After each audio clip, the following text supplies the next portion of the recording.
The gate of Arlingham Hall stood exactly as she had last seen it, gray stone and iron-banded oak.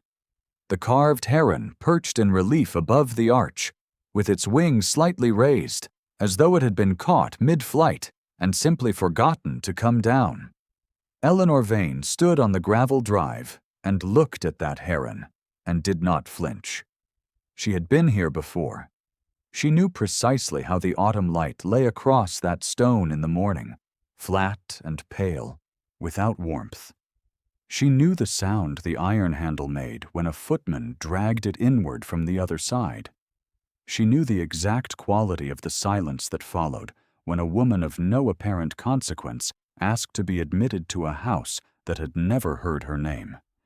18 months had passed since she had stood in this same place and been turned away. The morning was cold. She wore her dark green spencer over the cream gown she had let out at the seams twice since the summer, and her half boots were wearing through at the left heel where the road from Bath always caught it.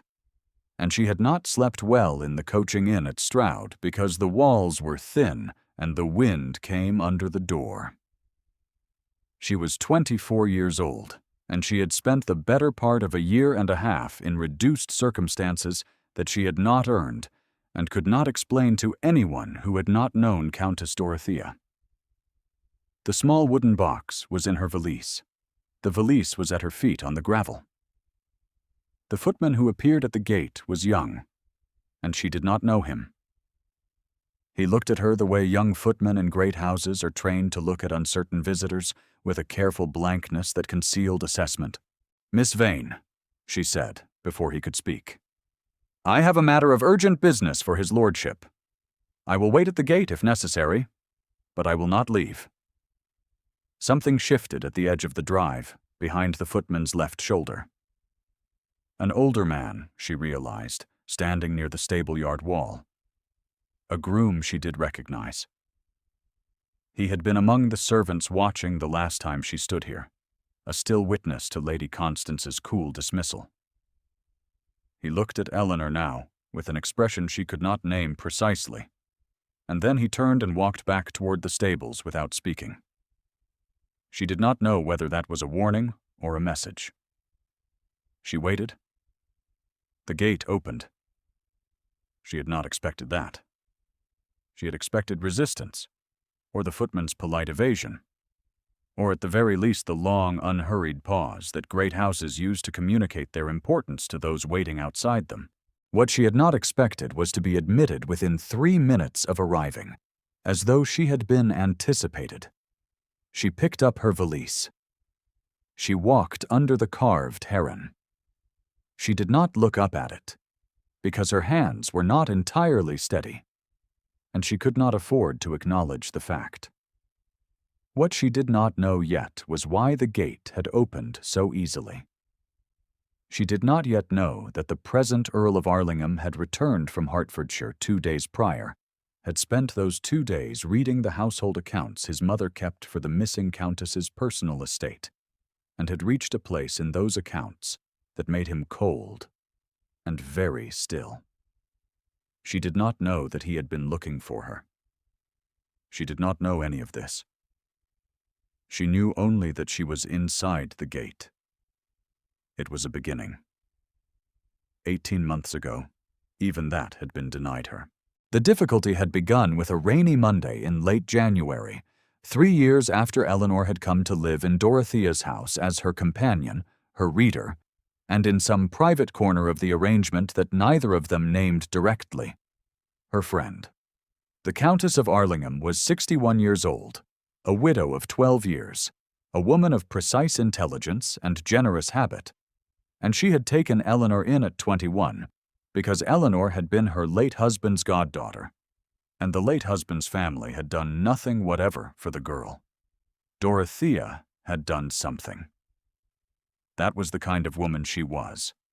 They had been at Dorothea's preferred house in Wiltshire on that Monday, not at Arlingham Hall, which was 50 miles north and belonged to the current Earl. Dorothea had asked for the carriage to be brought around at 10:30. She intended to call on the wife of Dorothea's solicitor in the village 4 miles distant, a woman she visited regularly, a small and consistent act of kindness that no one who did not already know would have noticed. The carriage left. It did not come back.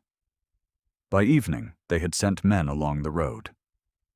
The carriage was found near the crossroads outside Marlborough, the horses standing quietly in a field where someone had put them through a gap in the hedge, the carriage itself empty and undamaged.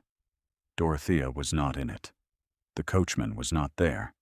The footman who had traveled with her was not there. In the weeks that followed, the coachman was traced to Bristol, where he had boarded a packet for Dublin, and he was not found. The footman had been engaged only that season, and his previous references proved, upon inquiry, to be invented. Eleanor had gone to the magistrate. She had gone to the solicitor.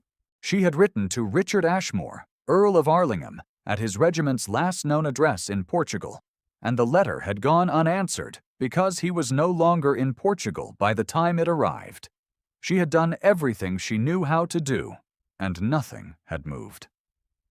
Then she had come to Arlingham Hall. Lady Constance Ashmore had received her in the drawing-room, which was itself a kind of answer. Not the estate office, where business was conducted. Not the morning-room, where a welcome guest might have been shown. The drawing-room, which placed Eleanor formally on one side of an unmistakable line. Lady Constance sat in a chair near the fire, with the posture of a woman who has spent 58 years being correct, and she listened to Eleanor speak without interrupting, which was another kind of answer. You arrived at Wiltshire at what point, after the Countess's disappearance? She said, when Eleanor had finished. I was there when it occurred, my lady. I had been the Countess's companion for 3 years. Her companion. Lady Constance repeated the word with the particular careful neutrality that means something is being questioned without the speaker wishing to be observed questioning it. And you have letters to confirm this? Eleanor had letters. She had brought 3, 2 in Dorothea's hand, and 1 from the solicitor confirming Eleanor's presence in the household. Lady Constance had read them. She had set them on the small table at her elbow. She had folded her hands in her lap in the way of a woman arriving at a decision she has already made. I will be plain with you, Miss Vane, since I think you would prefer it. She looked at Eleanor steadily and without particular unkindness. An impostor with a story, and no proof beyond letters anyone might have written, is precisely what one would expect to arrive at the gate of a house in difficult circumstances. I do not say you have fabricated your story. I say that I cannot know whether you have or have not, and that in my son's absence, I have a duty to the estate to act with caution. She rose. I am sorry for your difficulty. A carriage will be arranged to take you to the village inn. That had been the end of it. The drawing-room door had closed behind Lady Constance with a quiet click that was more absolute than a slam. If you have found yourself wondering how a woman of modest means, alone, survives 18 months of searching for someone who may or may not wish to be found, you are not the only one. The question kept Eleanor company on more evenings than she cared to count. She taught piano in Bath to the daughters of merchants who had made their money in cloth and were now attempting to make their daughters into something that could not be purchased directly. It was honest work. She did not mind it. She minded the evenings, when there was nothing to do but sit with Dorothea's letters and the weight of not knowing. She had written letters of her own, to solicitors, to magistrates, to the couple who had staffed Dorothea's Wiltshire house, and been dismissed after the disappearance by an order that came, they said, from someone at Arlingham, though they could not say whom.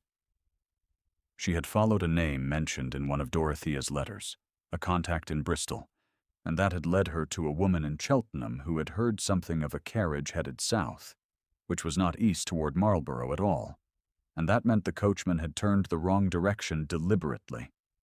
which meant it had been planned.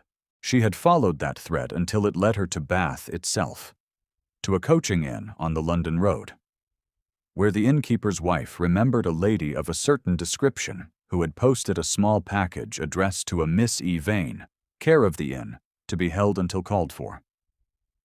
The package had sat there for 14 months. Inside was a letter in Dorothea's hand, and inside the folded letter was the seal. The seal was a silver signet ring, small, heavy, engraved with a crowned heron. The Arlingham mark. Not the household seal that would have been used for general correspondence, but the personal seal that Dorothea had worn on a ribbon under her gown, that she had told Eleanor once was given to her by her husband the night before his death, that no one else had ever been permitted to hold.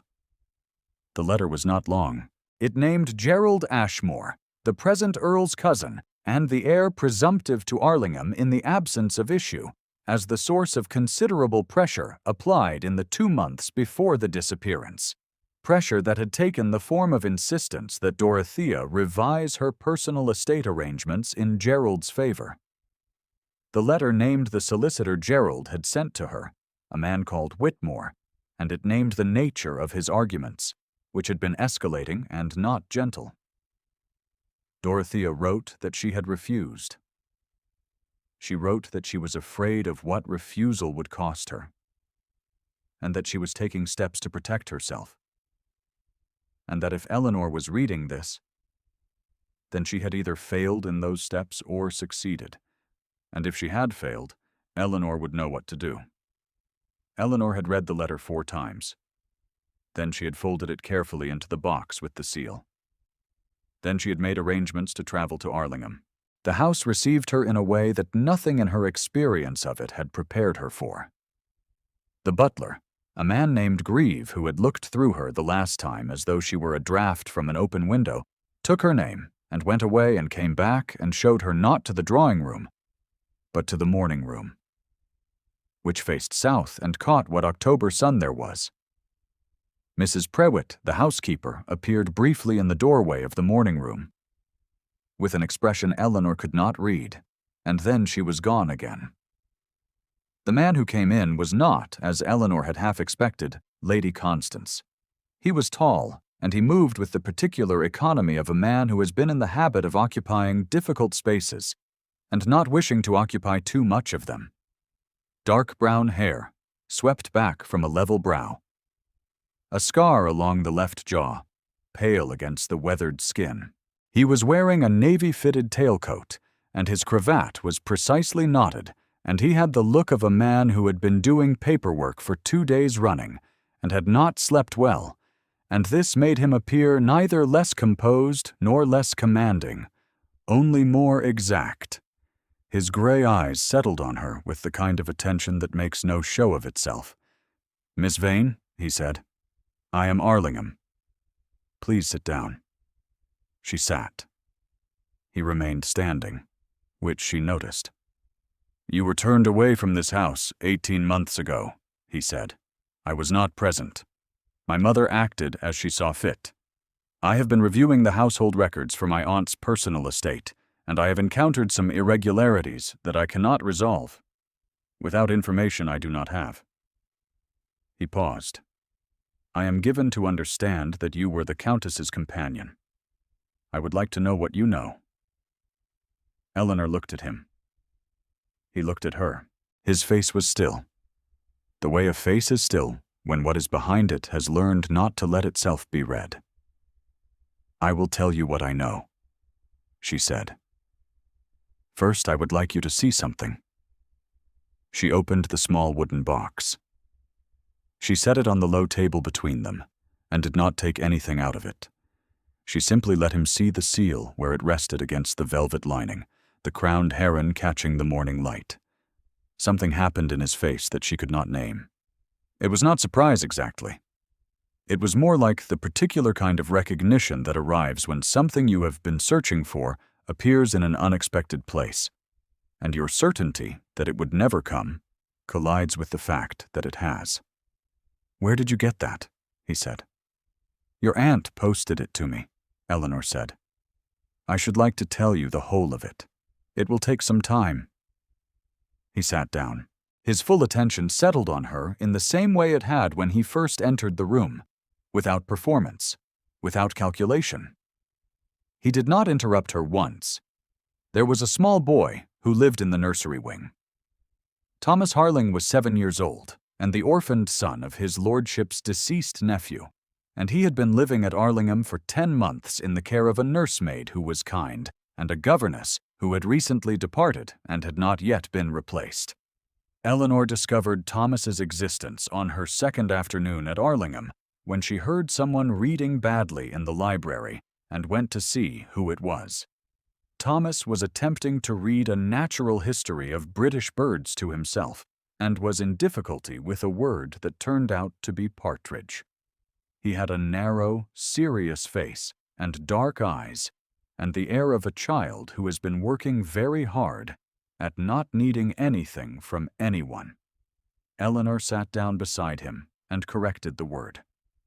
She corrected the next 3 words after that, which was how it came to be that she was sitting at the library table reading to Thomas about the habits of the song thrush when he appeared in the library doorway.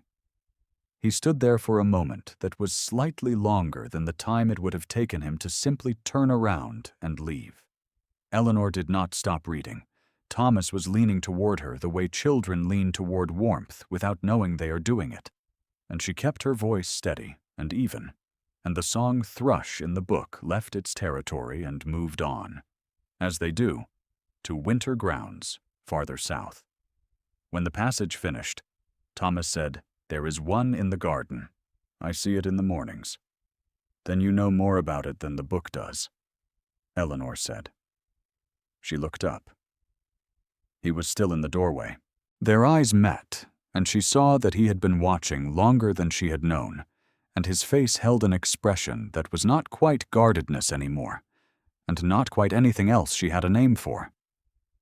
"You will take dinner with us tonight," he said. It was not phrased as an invitation. She understood that it was not meant as one. She heard the order. She felt, in the same breath, a warmth that was not the library fire, and she looked down at the book before she allowed herself to feel it properly. Gerald Ashmore arrived for dinner that evening as though he had been there all week, which told Eleanor immediately that he was the kind of man who maintains his position through perpetual presence. He was 38 and medium height, and his sandy hair was going thin at the crown in a way he had arranged carefully not to acknowledge. He had a manner of speaking that was warm and large, and occupied the room.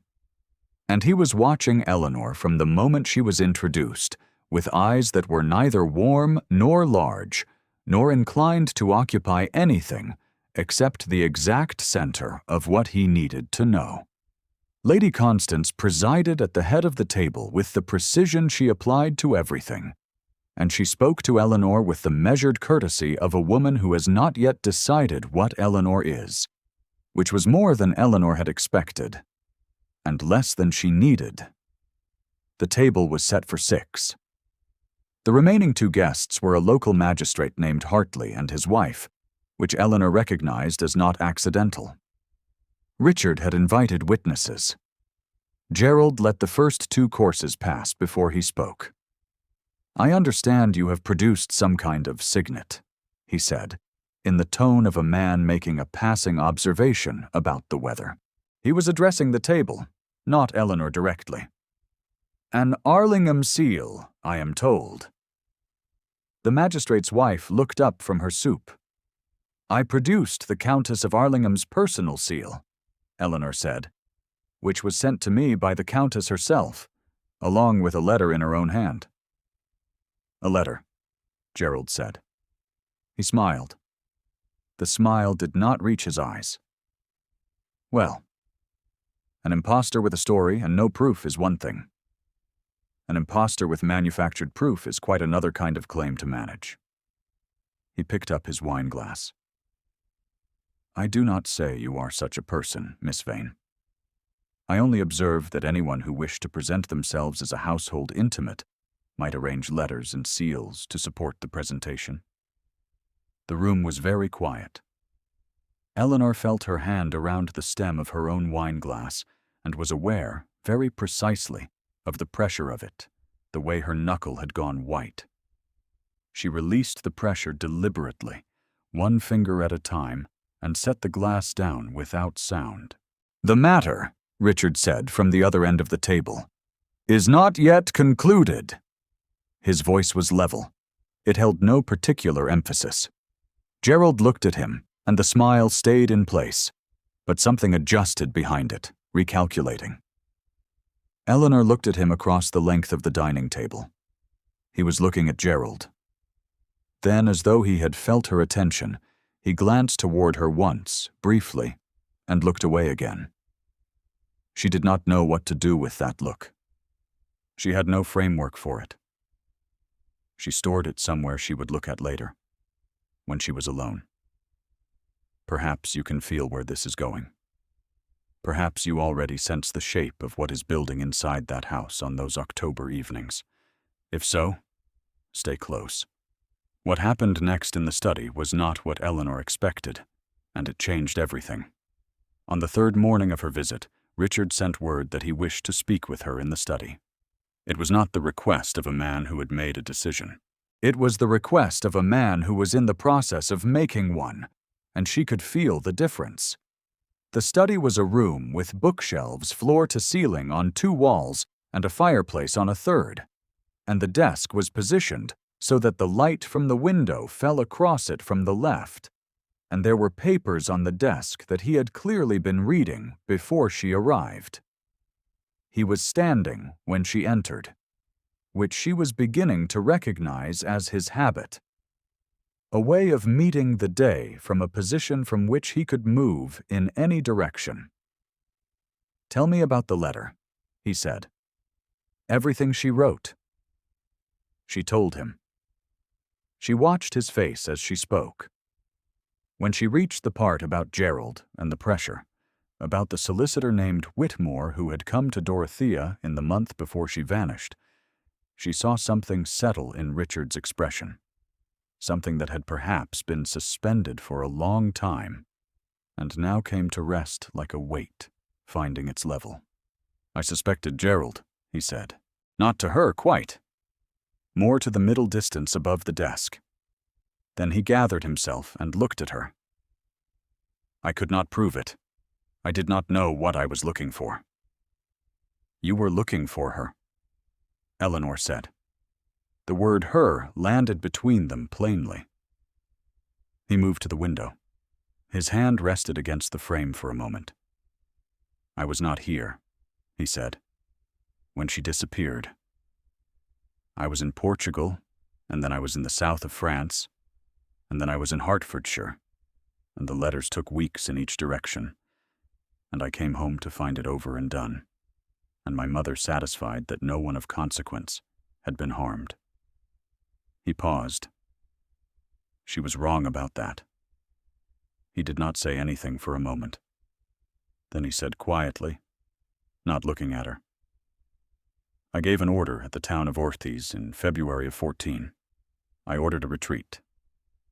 My sergeant, a man named Bellamy, was covering the withdrawal. He was hit. He survived. He can no longer use his right hand." His voice stayed level throughout all of this. It was the voice of a man who has told himself this story many times and has learned to keep it at a distance. "I came home because I could not bear another order that cost someone who could not afford the cost." He turned from the window. His gray eyes were direct and steady.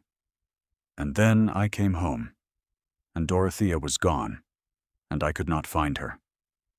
And I could not decide whether I had failed her, or whether the truth simply had not presented itself to be acted on." He looked at the box on the desk, at the seal she had placed there at the beginning of the interview. "And now you come with this." Eleanor looked at him. She understood, with a precision she had not expected to feel, that this was a man who did not speak of Bellamy or Orthez to anyone. She did not offer him comfort because she did not think he wanted comfort from her. She reached into the pocket of her Spencer jacket and she took out the letter. Dorothea's letter. the one she had kept folded against her body for 6 weeks since retrieving it from the coaching inn. She held it out to him. "Take it," she said. "It names Gerald. It names Whitmore. It is in the Countess's own hand. I cannot prove its provenance alone, but you can. You have resources I do not, and connections to the solicitor's records, and you know the Arlingham seal from childhood." She paused. "Take it, and do with it what you determine is right." She was giving him her only proof. She understood that clearly. He understood it too. She could see in his face that he understood exactly what she was placing in his hands and what it would cost her if he chose to do nothing. He took the letter. He held it carefully, as though it were already the most important document he had ever been given. "Thank you," he said, in a voice that was different from any voice he had used with her before, quieter, and without the particular governing quality that kept everything in its place. She nodded. She rose to leave. She did not trust herself to say anything further. Gerald moved against her on the 4th day. She did not know this until Mrs. Prewitt appeared at the door of her room in the late afternoon with a face that was composed with effort. She had been Dorothea's housekeeper before she was Lady Constance's, and she had known Eleanor from the visits Eleanor had made with Dorothea to Arlingham in better years, and she was the woman who had opened the gate to Eleanor 3 days prior, quietly, without instructions to do so. "I think you ought to know," she said, standing in the doorway with the careful stillness of a woman delivering information she considers necessary but uncomfortable, "that Mr. Gerald spoke privately with her ladyship this afternoon. I was not present, but I was near enough to hear. He told her ladyship that the seal was very possibly a forgery, that any competent jeweler could produce a copy of an Arlingham signet, and that a woman of no means and no connections who had appeared twice at this house bearing documents of suspect origin was precisely the sort of person the estate ought to be protected from." She folded her hands at her waist. Her ladyship was, I am sorry to say, somewhat shaken. She said afterward, to me directly, that she had been right in the first instance, that the girl came to them with a story and no proof, and that a forged seal was just another prop. Eleanor heard all of this with a stillness she was not entirely certain was real. She had given Richard the letter. She had placed in his hands the only thing she had that could not be argued away, the only piece of evidence that was specific and named and damning. And she had done it because she had believed, in that study, looking at his face, that he was the kind of man who would act on what was right, regardless of what it cost him. She had believed that completely. She had not known she believed it until this moment, when the possibility presented itself that she had been wrong. The interview ended. Eleanor sat on the edge of the narrow bed in the guest room and looked at the empty wooden box on the dresser. The seal was with Richard. The letter was with Richard. She had nothing left to show for 18 months of searching except 2 worn seams in a gown she could not afford to replace, and a left heel going through on a road that was 50 miles from home. She could not stay here. She understood that clearly, now that the feeling had arrived. If Gerald had moved against her, and if Lady Constance had received him, she would be asked to leave before morning. Better to leave before she was asked. She reached for her valise. She had it open on the bed and was folding the spare gown into it when she heard movement in the corridor. Not footsteps exactly. More the change in the quality of the air that a house makes when someone has entered it, by a different route than expected. Moving quickly. She did not go to the door. She continued folding. What she heard, some minutes later, was not a knock at her door, but a voice in the entrance hall below. Richard Ashmore's voice, asking where Gerald's solicitor had been put. And then another voice, not Gerald's, a voice she did not know, answering, "In the library, my lord." And then Richard's footsteps on the stairs, but going down, not up, and she understood that whatever was happening, it was happening in the rooms below. She set the folded gown back in the valise. She waited. It was not a long wait. She heard the front door of the house, the sound of a carriage arriving at the door, not at the stables, but the door itself, which meant someone important or something urgent. She heard Greaves' voice in the hall.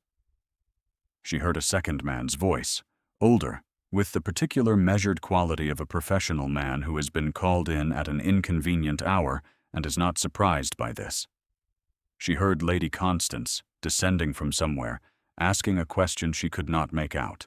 Then she heard Gerald's voice, sharp at the edges in a way it had not been at dinner, saying that the matter was perfectly straightforward, that the girl had no claim, and the document was suspect, and he insisted. She picked up her valise. She went to the door. She opened it. The entrance hall of Arlingham Hall was not a small room. It had a floor of black and white marble and 2 fireplaces facing each other across its width, and a staircase of dark oak that rose against the far wall.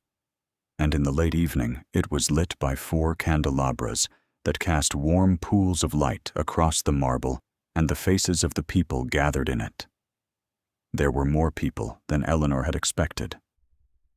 There was Grieve. There were 2 footmen. There was Lady Constance in the charcoal gray gown she had worn at dinner, standing near the foot of the stairs, with a face that was composed and a posture that was not entirely certain.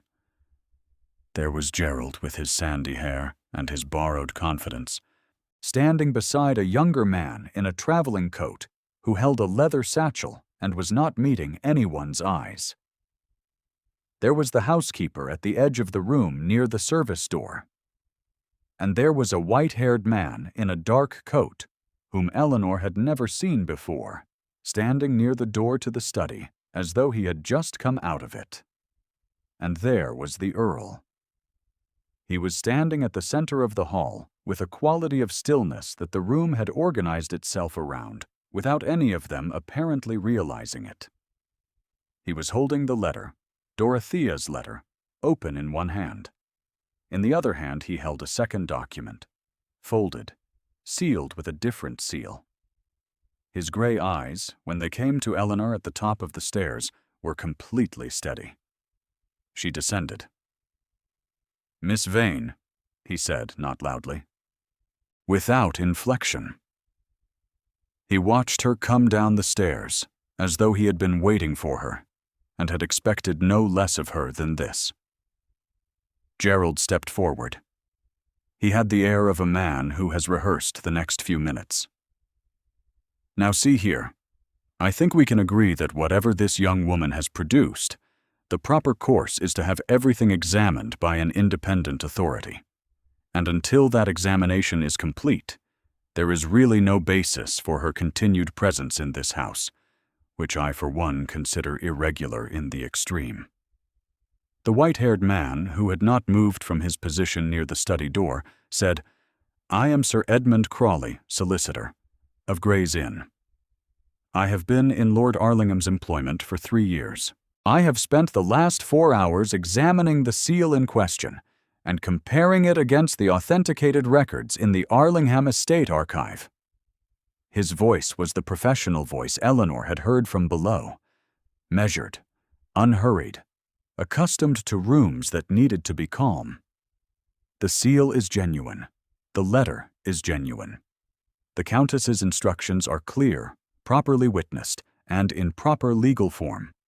And the party named in the letter as the source of the pressure applied to the Countess in the period preceding her disappearance is Mr.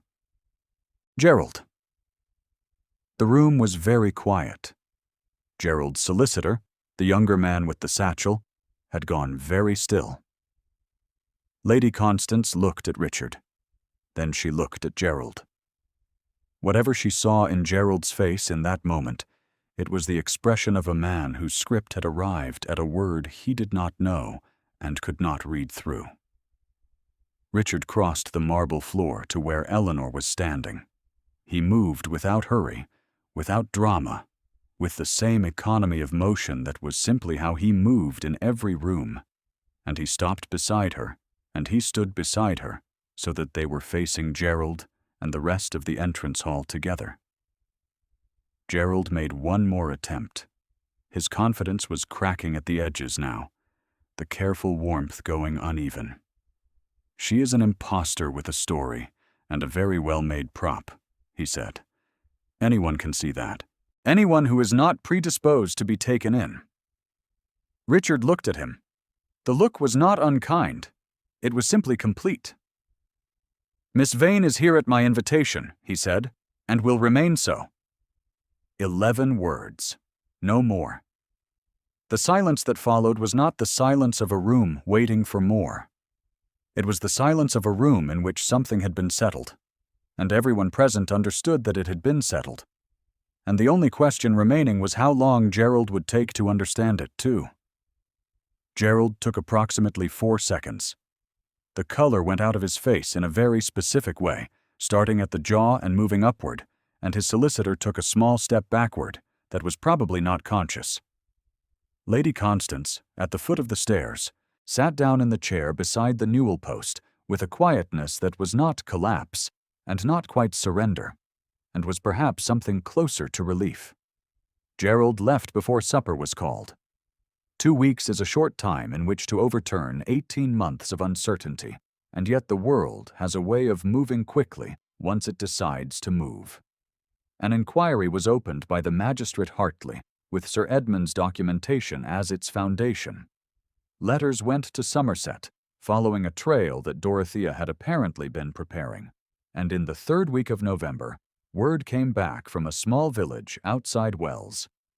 The Countess of Arlingham was alive, residing in a cottage she had taken under an assumed name, exhausted and thin and entirely herself, having walked out of her Wiltshire carriage in the dark on the road to Marlborough and arranged her own disappearance through a plan she had been building for 3 months, because she had been afraid, and she had not known whom to trust, and she had not wished to endanger Eleanor by telling her. This news arrived on a Tuesday morning, and Eleanor sat with it in the library for a long time before she felt anything that could properly be called relief, because the relief was so large, it had to be approached in stages. The library had become her room in the way that rooms in strange houses sometimes become yours, not because they are comfortable exactly, but because something has happened in them that has altered them. She sat at the library table in the afternoons and read Dorothea's correspondence, cross-referencing against the account books she had asked Grieve for, building an ordered record of the pressure campaign Gerald had mounted, the names of the parties he had used, the pattern of his methods. It was careful work, and she was good at it, and no one had asked her to do it, which was precisely why she continued. Thomas came to the library in the afternoons, too. He had taken to sitting at the far end of the table with his own books, not speaking, simply occupying the same space in the way that children do when they have decided a person is safe. She found she did not mind it. She found, in fact, that she was grateful for it in a way she could not have articulated. Richard found her there on an afternoon in the 3rd week, after the news from Wells had settled into something she could hold without its edges cutting. She was reading one of Dorothea's letters, a long one from 2 years before the disappearance, full of references to Gerald's early maneuvers, and she had not heard him come in because she had been concentrating. He sat down across from her. She looked up. He was not wearing his coat. The white of his shirt was faint in the gray autumn light, and he looked, for once, like a man who had stopped organizing the day. "How is she?" Eleanor said. It was what she had been asking everyone who had read the letter from Wells. "Better than we deserve to find her," he said. "She is returning to Wiltshire in a fortnight. She asks after you." "What did you tell her?" "I told her you were here." A pause. "I told her you had found the seal yourself, She said, "Of course she did. I thought that was a complete answer." Eleanor looked down at the letter in her hands. The candles on the table between them had burned an inch lower than when she had lit them. "Eleanor," he said. She looked up. He had used her given name before in this house. Once, the previous week, in the doorway of the study, when she had been leaving, and he had called her back to tell her something about the inquiry that could have waited.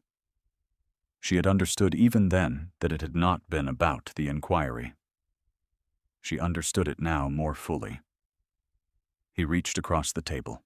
His hand came to rest on the letter she was holding, covering hers where they lay on the page, and he did not move it away. And the warmth of it was very specific. The weight of it very deliberate. She felt her pulse in the tips of her fingers. She felt the precise quality of the air between them change, the way the air in a room changes when a fire is lit, and you did not realize how cold you had been until it was lit. He did not speak. She did not move. The candles burned. Somewhere in the upper house, Thomas was being read to by the nursemaid, and the faint threat of a voice reading aloud was the only sound.